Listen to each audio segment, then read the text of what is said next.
Let's touch on some risk factors when we're talking about returning to running postpartum. So there's a couple things that we want to be mindful of when we are trying to get back to a higher impact type activity like running, where there is a lot of impact from ground reaction forces and more shock absorption that's required higher up the chain, aka from the foot to the knee to the hip to the pelvic floor.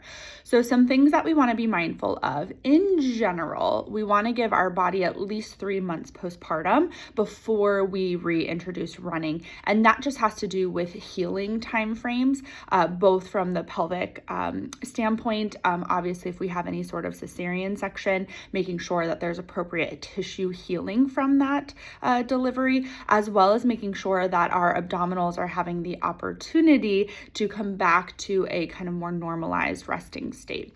Some other risk factors for running, aside from returning prior to that 3 months postpartum.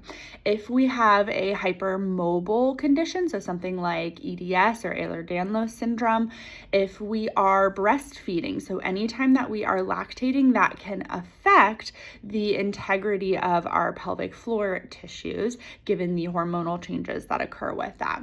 If we already have pelvic floor dysfunction, so if we're already having pain in or around the pelvic region, if we're having any bladder symptoms, especially incontinence or urgency concerns, and or fecal concerns, so urgency, incontinence type concerns.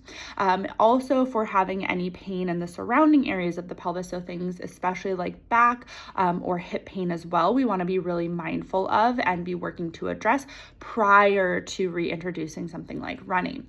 Of course, again, healing timeframes depending on mode of delivery, whether we have potentially had some perineal tearing during a vaginal delivery or a C-section delivery. And also we want to be really mindful of our nutrition or our energy consumption. So especially if we are working to keep a little one alive and healthy, especially in those first couple of months. And again, if we're breastfeeding as well, there's different nutritional requirements that our body needs. And then if we're adding a higher level, higher energy consumption type activity like running, we have to make sure that our caloric intake and type of intake match appropriately.